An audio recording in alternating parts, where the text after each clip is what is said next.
고난주간 네 번째 목요일에 나오신 우리 성도님들 환영하며 축복합니다. 오늘 갑자기 이런 생각이 들었습니다. 고난주간 이 기도회 시간에 나오고자 하는 마음을 하나님께서 주신 것도 감사하고, 나올 수 있는 건강을 주신 것도 감사하고, 그리고 나올 수 있는 상황과 환경을 또 주장해 주셔서 이 자리에 정말 일을 마무리하지 못하고 나오신 분도 계시고, 일 때문에 못 나오신 분도 계시고, 건강 때문에 못 나오신 분도 있고, 여러 사정들이 다 있으신데, 이 자리에 나온 우리 모두는 정말 하나님께서 은혜를 베풀어 주시고 복을 주셔서 이 자리로 인도해 주셨음을 우리가 기억하면서 하나님의 은혜에 감사하면서 이 자리로 함께 나아갔으면 좋겠습니다. 경애하는 성도님들, 우리는 오늘 네 번째 목요일에 자리에 앉아 있습니다. 이날은 우리가 너무나 잘 아는 장면, 혹시 수련회 때 세족식 한번 해보신 적 있으신가요? 네, 해보신 적 있으신 분도 계시고, 그 세족식의 그 장면, 예수님이 제자들의 발을 씻겨주시는 그 장면을 오늘 같이 한번 생각해 보려고 합니다. 우리는 예수님이 제자들의 발을 씻겨주신 이 장면을 너무 쉽게 이해하고 넘어갈 때가 있습니다. 우리는 이 장면을 그냥 감동적인 섬김의 모습을 보여주신 예수님이라고 이해하며 넘어갈 때가 있습니다. 요한복음은 독특하게도 예수님의 생애를 두 부분으로 나누고 있습니다.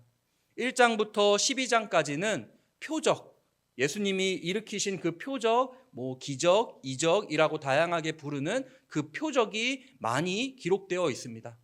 그래서 요한복음 1장부터 12장까지를 가리켜 표적의 책이다라고 이야기를 합니다. 그리고 요한복음 13장부터 21장까지의 말씀은 영광의 책이라고 이름을 붙입니다. 예수님의 영광스러운 모습을 묘사하고 있기 때문에, 클라이맥스로 달려가고 있는 모습을 나타내고 있기 때문에 영광의 책이다라고 이야기를 합니다. 오늘 이 본문 말씀은 이 영광의 책, 예수님의 영광이 시작이 되는 그런 장면에 있습니다. 그런데 성도님들, 우리가 생각하는 영광 어떤 모습입니까? 높아지는 거, 모든 사람이 우러러보는 거, 인정을 받는 거, 빛나는 자리, 성공과 승리의 순간을 우리는 영광으로 이해하지 않습니까? 그런데 놀랍게도 예수님이 보여주시는 영광은 어떤 모습입니까? 정반대입니다. 주님은 높아지시는 길이 아니라 철저히 낮아지시는 길로 들어가십니다. 본문 1절 말씀을 보면 이렇게 기록되어 있습니다. 세상에 있는 자기 사람들을 사랑하시되 끝까지 사랑하시니라. 여기서 끝까지라는 말은요, 단순히 시간적으로 오랫동안 사랑하셨다 이런 의미가 아닙니다. 이 말은 자신의 모든 것을 내어주기까지, 심지어 생명까지 내어줄 정도로 사랑하셨다라는 뜻입니다. 주님의 사랑은요, 멈추지 않는 사랑이고요, 물러서지 않는 사랑이며 조건을 따지지 않는 사랑입니다. 더 놀라운 사실은 그 자리에 예수님과 함께 앉아있는 사람들이 어떤 사람들이냐 하는 것입니다. 예수님은 지금 제자들과 함께 식사를 하고 계십니다. 그런데 그 자리에 생각을 해보면 이미 예수님을 팔아넘길 가룟 유다도 있지요. 그리고 예수님을 3번이나 모른다고 부인할, 심지어 저주까지 할 베드로도 있지요. 그리고 예수님이 체포되셨을 때 예수님을 다 나몰라라 하고 버리고 도망칠 제자들이 다 그 자리에 있습니다. 무슨 말입니까? 예수님께 뒤통수를 칠 사람들만 그 자리에 앉아 있다는 겁니다. 예수님은 그 사실을 모르신 것이 아닙니다. 다 알고 계십니다. 누가 자신을 배신할지, 누가 자신을 떠날지, 누가 자신을 팔아 넘길지 모든 것을 다 아셨습니다. 그럼에도 불구하고 예수님은 그 자리를 떠나지 않으시고 여전히 그들과 함께 앉아 계십니다.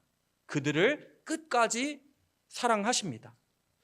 이것이 바로 주님의 사랑입니다. 우리가 입은 주님의 사랑이 바로 이러한 사랑입니다. 주님의 사랑은요, 계산하지 않습니다. 상대방의 자격을 따지지 않습니다. 나를 어떻게 대할지를 보고 멈추지 않습니다. 배신당할까봐 두려워하는 사랑도 아니고요. 나에게 하는 것을 보고 판단하는 사랑도 아닙니다. 그저 끝까지 사랑하는 그런 사랑입니다. 배신이 예정되어 있는 자리에서도 예수님은 사랑하기를 멈추지 않으십니다. 이 장면을 보며 한번 생각해 봤으면 좋겠습니다. 나는 이 세상에서 어떤 것을 영광이라고 생각하며 살아가고 있는가? 나도 세상 사람들과 마찬가지로 높은 것들을 가리켜 영광이라고 생각하고 있지는 않은가? 그리고 나는 어떤 사랑을 하고 있는가? 나를 사랑해주는 사람만을 사랑하고 있는가? 나와 맞는 사람만 사랑하고 있는가? 아니면 사랑의 범주를 확장하여 최선을 다해 모든 사람들을 사랑하기 위해 노력을 하고 있는가? 이제 예수님의 영광이 드러나는 모습을 우리 같이 한번 생각해 보겠습니다. 예수님은 말로만 사랑을 설명하지 않으십니다.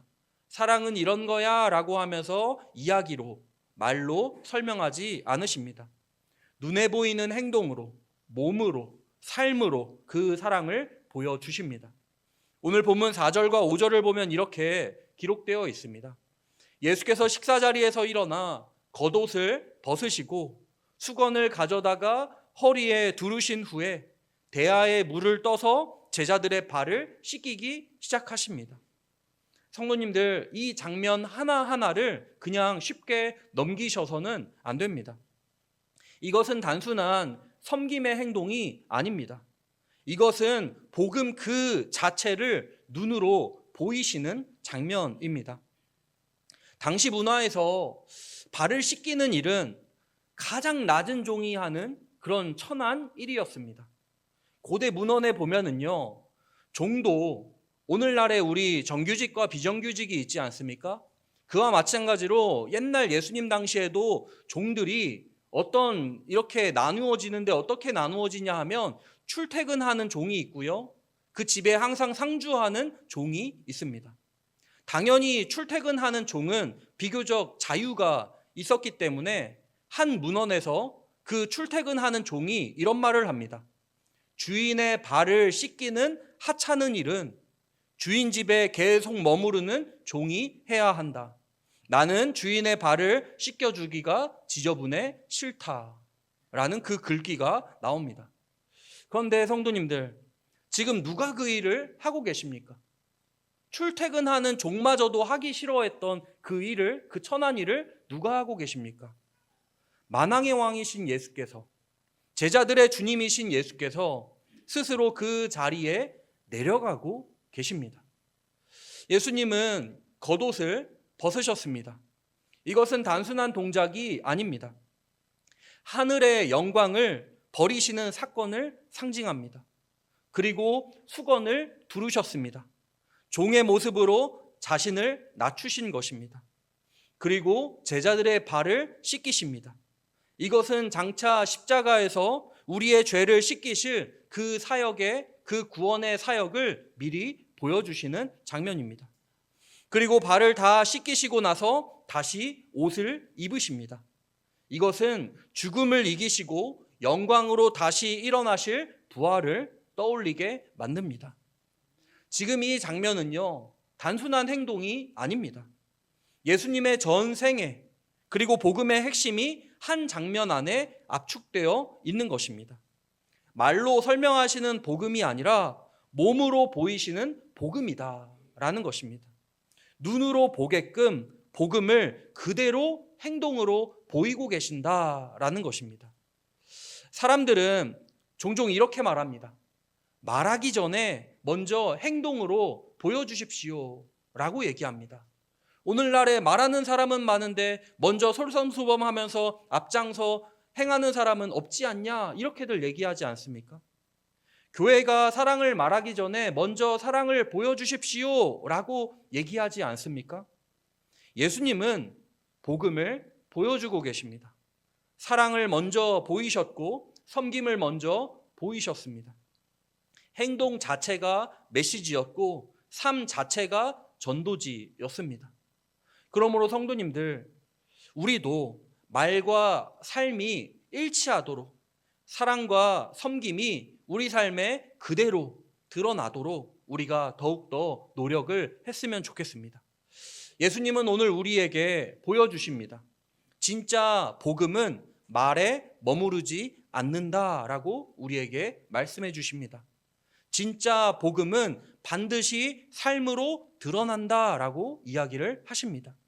우리가 낮아질 때, 우리가 누군가를 섬길 때, 우리가 기꺼이 손을 내밀 때, 그때 비로소 복음이 살아 움직이기 시작한다라고 말씀을 하십니다.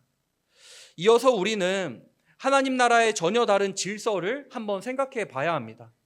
우리가 살아가는 이 세상은 끊임없이 위로 올라가라고 이야기를 합니다. 아파트도 층수를 더 높이 올라가라 얘기하죠. 집 평수도 더 넓어지라고 얘기하죠. 차도 급을 더 높이라고 얘기합니다. 대학도 더 좋은 데 가라고 하죠. 연봉도 더 많은 것을 받으라고 합니다. 뭐든지 다 위로 올라가라고, 더 가지라고, 더 높아지라고 이야기를 합니다. 더 높이, 더 많이, 더 크게, 더 인정받는 자리로 가라고 말합니다. 그래서 사람들은 비교하고 경쟁하고 때로는 서로를 끌어내리기까지 하면서 올라가려고 합니다. 예수님과 함께 했던 제자들도 별반 다르지 않습니다. 그들은 자주 예수님 곁에서 서로 누가 크냐, 네가 크냐, 내가 크냐 하면서 다투었던 예수님의 제자들입니다. 누가 더 높은 자리에 앉을 것인가, 누가 더 중요한 사람이 될 것인가를 놓고 경쟁을 했습니다. 인간의 본성은 시대를 초월해서 동일한 겁니다. 하지만 바로 그 제자들에게 예수님은 전혀 다른 모습을 보여주십니다. 제자들이 높아지려고 마음을 품고 있을 때 예수님은 낮은 자리로 내려가고 계십니다. 아무도 하지 않으려 하는 그 일을 가장 먼저, 가장 기꺼이 감당하고 계십니다. 성도님들, 이것이 하나님 나라입니다. 하나님 나라에서는 높아지는 사람이 큰 사람이 아니라 낮아지는 사람이 큰 사람입니다. 섬김을 받는 사람이 아니라 섬기는 사람이 귀한 사람입니다. 세상에서는 위로 올라가는 것이 성공이지만 하나님 나라에서는 아래로 내려가는 것이 영광입니다. 아래로 내려가는 것이 영광입니다. 그래서 우리가 신앙생활을 하면서 반드시 바꾸어야 할 것이 있습니다. 그것은 우리의 방향입니다.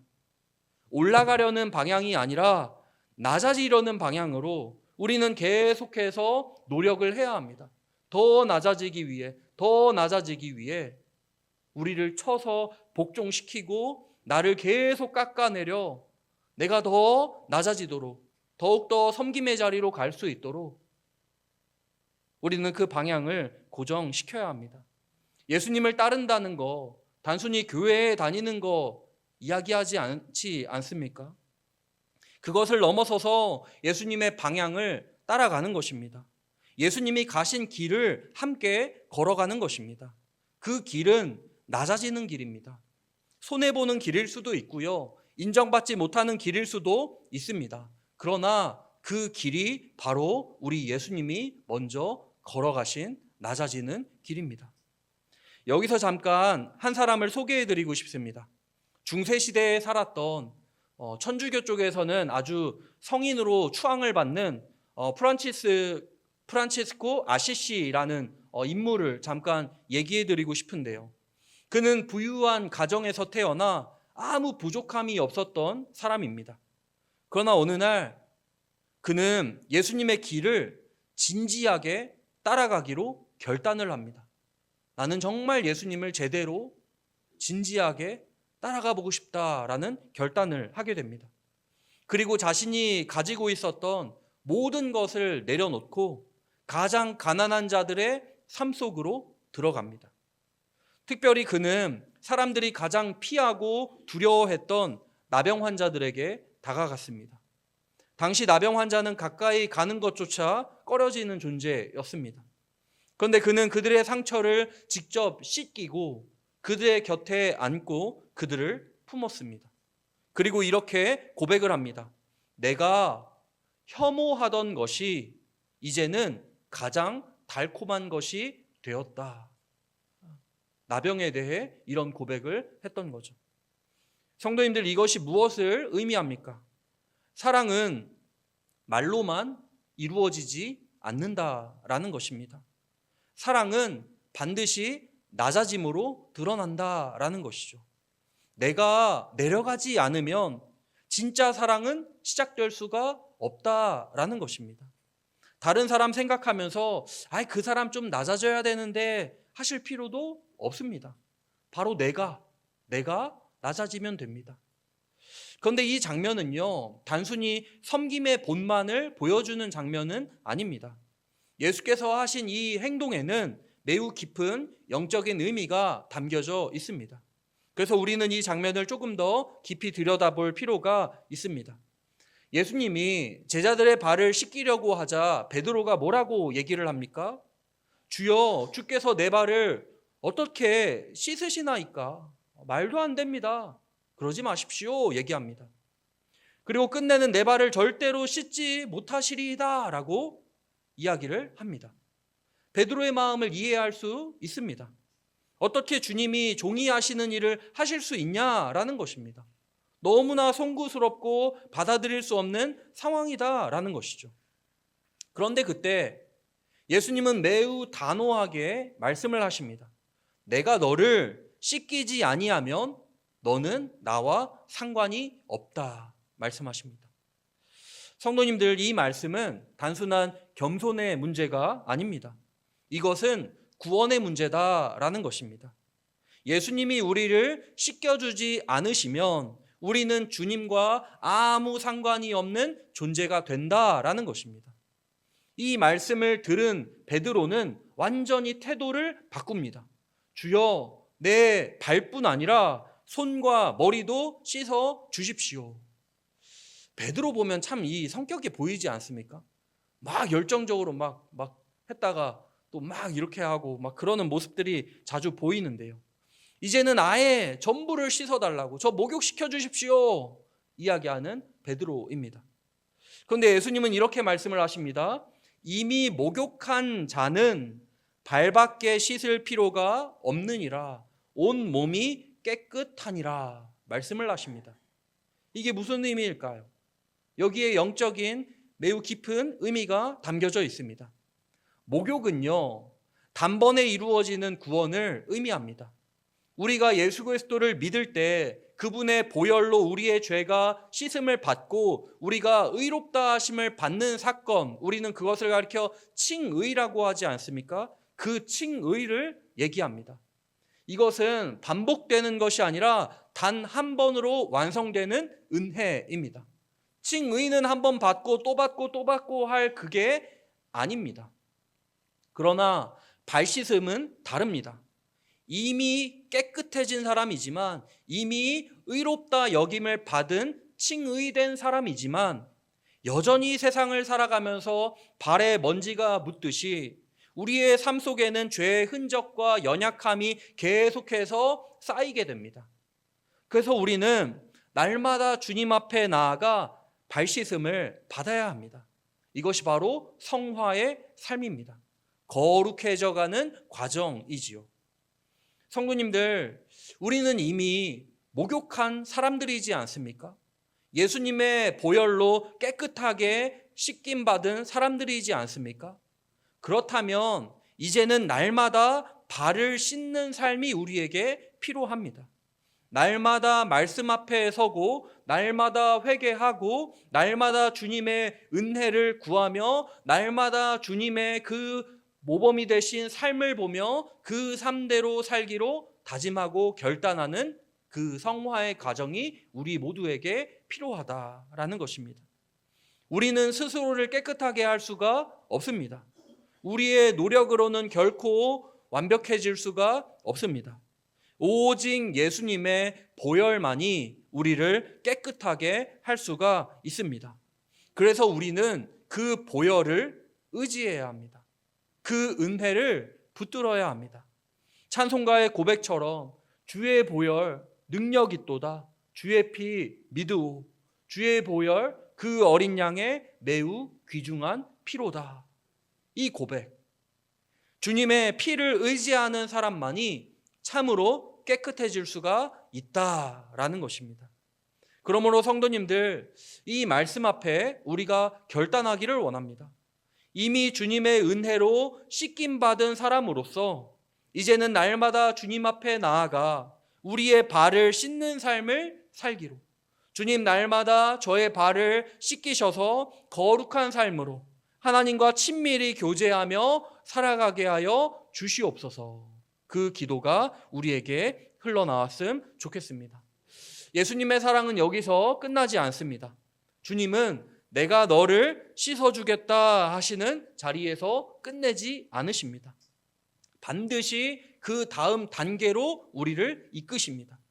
그것은 바로 너희도 서로 씻어주라 라는 명령입니다. 본문 14절과 15절에서 예수님은 분명하게 말씀하십니다. 내가 주와 또는 선생이 되어 너희 발을 씻었으니 너희도 서로 발을 씻어주는 것이 옳으니라. 내가 너희에게 행한 것 같이 너희도 행하게 하려 하여 본을 보였노라. 성도님들, 이 말씀은요, 선택사항이 아닙니다. 주님의 명령입니다. 예수님이 우리에게 본을 보이신 이유는 우리가 그대로 살아내도록 하기 위함입니다. 우리는 종종 신앙을 받는 것으로만 생각을 합니다. 은혜를 받고 사랑을 받고 용서를 받고 그 받는 것에 머무르려고 합니다. 물론 그것은 너무나 중요합니다. 거기서부터 모든 것이 시작이 되죠. 그러나 거기서 멈추면 안 됩니다. 주님께 받은 사랑은 반드시 흘러가야 합니다. 섬김으로, 사랑으로, 구체적인 행동으로 이어져야 합니다. 여기서 한 사람을 떠올려 볼 수 있습니다. 마더 테레사 수녀입니다. 세계에서 가장 가난한 사람들이 많은 나라 인도이죠. 그 인도에서도 캘커타라는 지역이 있거든요. 가난한 자들이 가장 많은 나라인데 그 나라에서 가장 가난한 사람들이 많이 사는 동네가 바로 캘커타입니다. 그런데 마더 테레사는 평생 그곳에서 가장 가난한 자들, 길거리에 버려진 자들, 죽어가는 사람들을 돌보며 살았습니다. 사람들이 피하고 싶어하는 그 자리, 아무도 가지 하려 하는 그 자리, 그녀는 기꺼이 들어갔습니다. 어떤 사람이 그녀에게 이렇게 물었습니다. 당신은 어떻게 그렇게 더러운 사람들을 만질 수 있습니까? 그때 그녀는 이렇게 대답을 합니다. 나는 그 안에서 예수님을 봅니다. 이렇게 대답을 했습니다. 성도님들, 이 말이 무엇을 의미합니까? 섬김은 대상의 문제가 아니라 시선의 문제다라는 것입니다. 우리는 누군가를 사랑하려고 할 때 늘 조건을 봅니다. 나에게 잘해주는 사람인지, 나를 존중해주는 사람인지, 나에게 상처를 준 사람인지 아닌지를 따집니다. 그래서 때로는 저 사람은 도저히 사랑할 수 없다라고 결론을 내립니다. 나랑 안 맞아 하고 끝내지요. 그러나 예수님은 오늘 우리에게 전혀 다른 기준을 우리에게 주고 계십니다. 예수님은 자신을 배신하고 버리고 떠날 제자들의 발을 씻겨주셨습니다. 끝까지 사랑을 하셨습니다. 그렇다면 우리가 누구를 사랑하지 못하겠다고 말할 수 있겠습니까? 우리가 섬기지 못할 사람이 어디에 있겠습니까? 본문 16절과 17절에서 예수님은 이렇게 말씀하십니다. 종이 주인보다 크지 못하고 보냄을 받은 자가 보낸 자보다 크지 못하나니 너희가 이것을 알고 행하면 복이 있으리라. 우리는 주님보다 클 수가 없는 존재들입니다.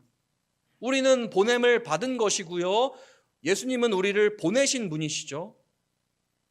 주님이 하신 일을 우리가 외면하면서 주님을 따른다고 말할 수 없다는 것입니다. 그리고 중요한 것은 알고 행하면 복이 있다라는 말씀입니다.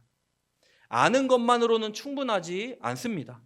깨닫는 것만으로는 부족합니다.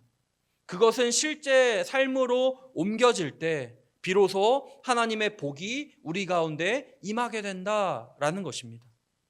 이제 우리는 선택의 자리에 서 있습니다. 주님의 사랑을 받은 자로서 그 사랑을 흘려보내는 삶을 살 것인가?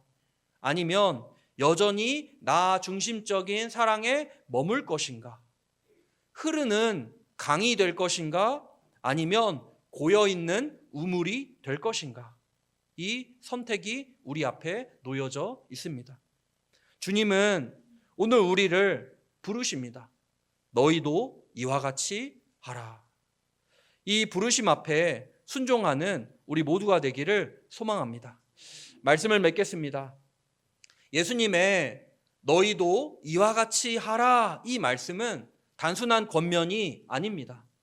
주님의 삶을 본받아 살아가라는 분명한 명령입니다. 예수님은 우리에게 지식만을 주신 분이 아닙니다. 삶의 본을 보여주십니다. 그리고 그 본을 따라 살아가라고 우리를 부르십니다. 우리는 너무나 많이 알고 있습니다. 말씀도 알고 있고요, 사랑도 알고 있고요, 섬김도 알고 있습니다. 우리 모르는 거 없습니다. 그러나 신앙은 아는 데서 끝나지 않습니다. 행할 때 비로소 완성됩니다. 주님은 이것을 알고 행하면 복이 있다라고 말씀하십니다. 행함이 있는 믿음, 그것이 살아있는 믿음, 복된 믿음입니다. 이제 우리는 우리의 삶을 돌아봐야 합니다. 우리의 관계 속에서, 우리의 일상 속에서 우리는 과연 주님의 말씀을 어떻게 살아내고 있습니까? 혹시 마음속에 떠오르는 얼굴이 있지 않으십니까?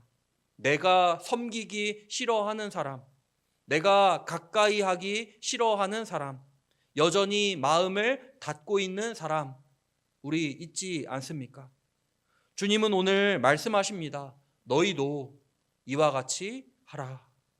사랑하라고, 섬기라고, 먼저 손을 내밀라고 말씀을 하십니다. 우리의 감정이 준비되었기 때문이 아니라 주님이 그렇게 하셨기 때문에 그렇게 하라는 말씀입니다. 또한 우리 교회 공동체를 돌아보기 원합니다. 우리는 서로의 허물을 덮어주는 공동체입니까? 아니면 드러내는 공동체입니까?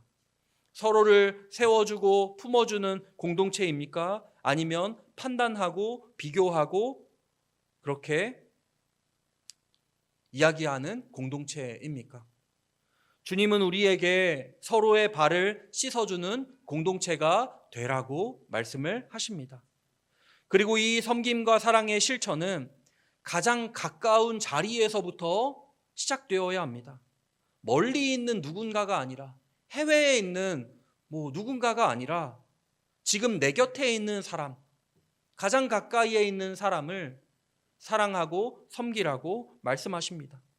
가족에게 먼저 사랑과 섬김을, 교회 지체에게 먼저 사랑과 섬김을, 직장 동료에게 먼저 사랑과 섬김을, 가장 가까운 자리에서 사랑하고 가장 가까운 자리에서 섬기는, 지금 당장 바로 실천하는 것이 진짜 신앙이다라는 것입니다.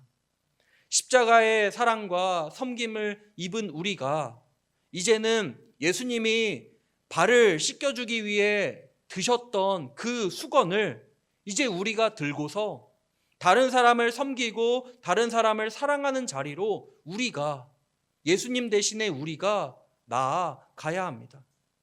오늘 이 말씀 앞에 결단하기 원합니다. 사랑하지 못했던 마음을 회개했으면 좋겠습니다. 저부터도 그렇고 우리 모두 사랑하지 못했던 마음을 회개했으면 좋겠습니다. 섬기지 못했던 우리의 모습을 돌아봤으면 좋겠습니다. 그리고 다시 수건을 드는 삶으로, 예수님이 드셨던 그 수건을 이제 우리가 이어받아 수건을 드는 삶으로 우리의 삶이 이어졌으면 좋겠습니다. 주님께서 우리를 사랑으로 섬기셨듯이 우리도 다른 이들을 사랑으로 섬기며 살아가는 그러한 귀하고 복된 삶이 되기를 주님의 이름으로 간절히 축원합니다. 우리 같이 찬양하고 기도의 자리로 나아가도록 하겠습니다.